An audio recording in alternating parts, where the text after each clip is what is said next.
Wait, what do you mean this manga is a conclusive ending that's not a crazy plot twist or bizarre meta commentary? Is this even anime? Hell's Paradise, or Jigoku Raku, is about a group of criminals, accompanied by their samurai executioners, is that thing, with the goal to retrieve the immortality elixir, set to be on a deserted island. The group that successfully obtains the elixir will be granted status and freedom. With this wonderful blend of battle royale and a fantasy thriller, amazing art, likable cast, intriguing themes, it has quickly become my favorite shonen manga in the past few years. My second favorite. And that's it. If that sounds interesting, just go read it. My further explanations of why I like it so much will result in me pretty much becoming this meme over here, so if you want to go in a bit more blind, please feel free to exit the video. Alright, funny drawing time. Jigoku Raku's colored pages look absolutely gorgeous, resembling a traditional Chinese painting. I would be lying if I said this wasn't like 50% of the reason I wanted to read this. The usual art is vastly different from them, but it doesn't mean it's bad. It has a rough, harsh quality to it, while never feeling messy, always keeping a fluidity that makes it easy to follow, but equally badass when it has to be. Sakiri, please marry me. And a general tendency to not be a pussy and show Gabimaru fucking biting somebody's neck off. But what I really want to focus on is its unique type of body horror. One that's not really graphic in a classic gore way, while still being able to convey a level of unsettlingness by focusing on things that seem beautiful, divine, pure, but are actually deadly and horrifying. Like flowers and Jesus, I mean religious symbols. Creating a really interesting contrast I've never seen in a shonen battle manga. Alright, there's the art rant. Wait, what did you say?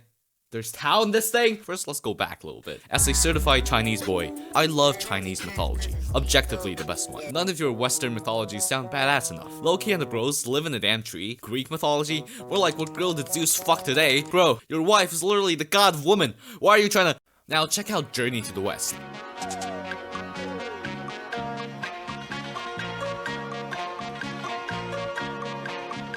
Actual peak fiction about 4 demi-human homies trying to protect the reincarnation of a deity and getting to the holy script, and it's told using the Monster of the Week format JoJo was known for, while being written in like the 16th century?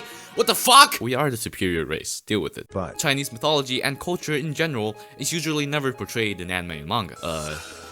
What the fuck? Which is understandable, since the Japanese are more likely to obsess over their own things like samurai, demons, and the extreme measures to make sure nobody ever stands out in the Japanese society, and the crippling anxiety that comes with being a salaryman. So imagine how pleasantly surprised I was when Hell's Paradise popped out of a rock like Sun Wukong and said, hey, we're gonna have your typical ninjas and samurais and shit, but we're gonna have Tao in our story.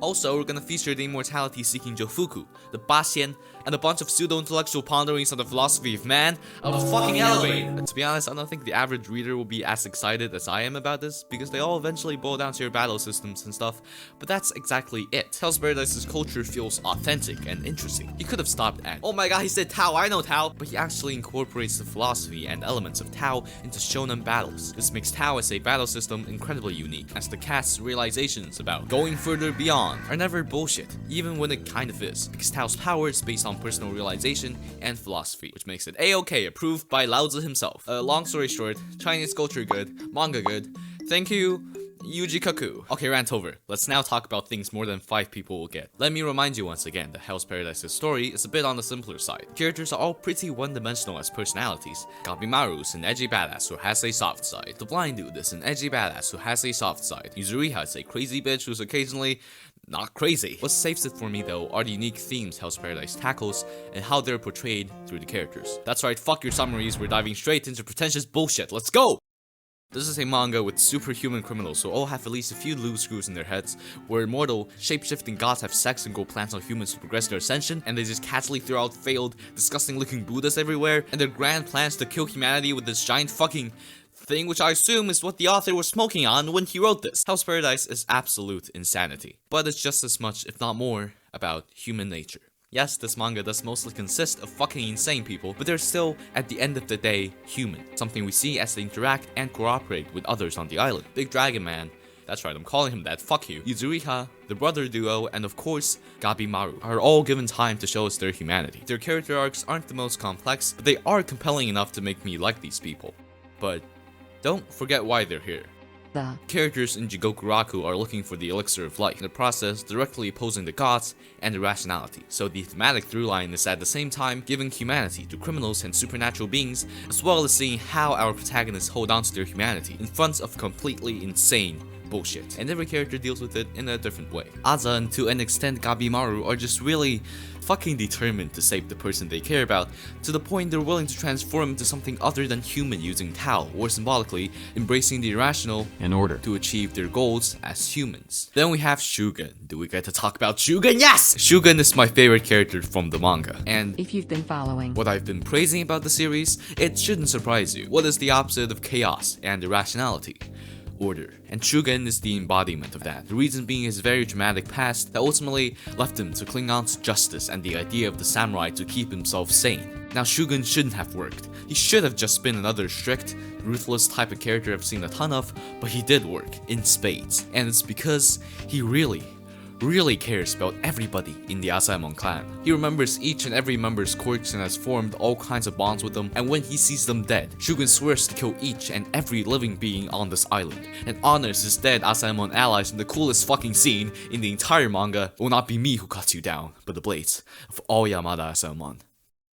Holy shit! His passion, admiration to his friends, and his determination to be the coolest badass around is already plenty likable, but that's not what makes him so brilliant. Soon after meeting up with our main characters, Shugen has to face the hard truth. Because of their experiences on the island, the executioners have developed bonds with their prisoners, and they aren't able to cut them down on demand as they were told before. So when Shugen tells them to kill these criminals since he's arrived, and no one is able to do it, he's absolutely dumbfounded, as his entire worldview is based on absolute justice and evil, and he can't comprehend why his friends would willingly side with the villains.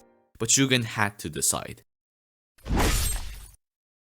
He cuts down Fuji, his former friend, while reminiscing on their past together. Shugen has decided to uphold order, despite his visible unwillingness. As Big Dragon Man's confused at the cruelty of this man, Shugen turns around, tears in his eyes. No, what you witness is determination, likes from which there's no going back. I condemn you, villain.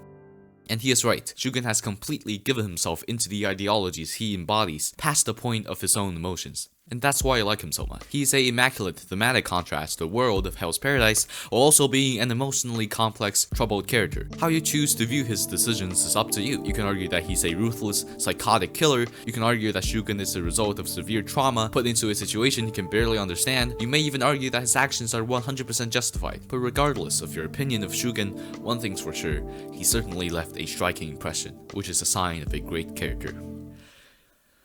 All my homies love Shugen! Things take a turn, however, as Shugen enters the grand finale, in which his role is surprisingly minimal. Even after becoming immortal, basically, he could not put a scratch on Rien. Yeah, you might argue he was pretty much the one to deliver the final blow, but that backfired pretty much immediately. At the end of the day, even though Shugen himself seemed extremely content with his life in his final moments, it was clear that Shugen's plan, his ideology, was never going to work.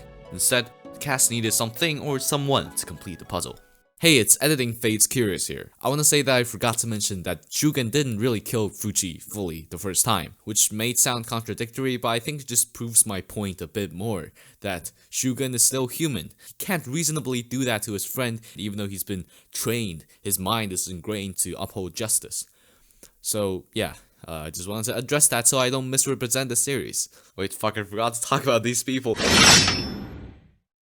Even until some of the very last chapters of Hell's Paradise, that feeling the cast got when first encountering the Tensons, the feeling of combating against an impossible, irrational force, it never left.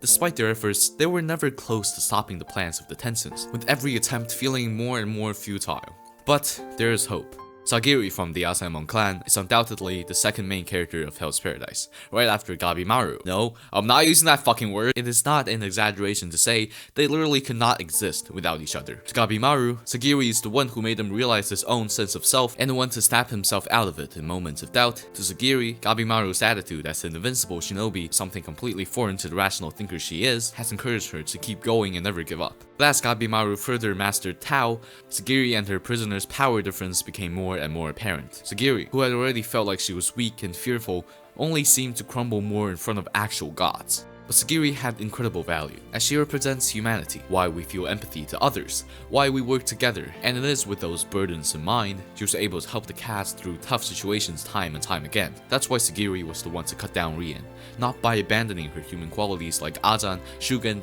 and even Gabimaru at times, but by embracing them.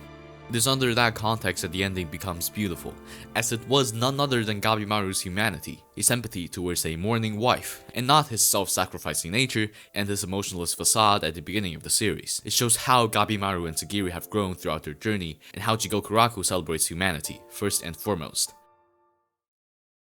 That's what I love about Hell's Paradise. It's able to tell an extremely accessible, well, I guess there's like a few content warnings, just not Berserk level, battle shonen story, but it also packs in philosophical lessons about ourselves and the people we surround ourselves with. You might still say that the ending was anticlimactic and kinda cliche. I get that, I don't care, suck my dick. In conclusion, Hell's Paradise is amazing.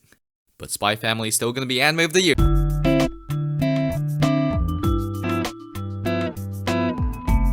Holy shit, this took so long. Oh my god, I wanna die.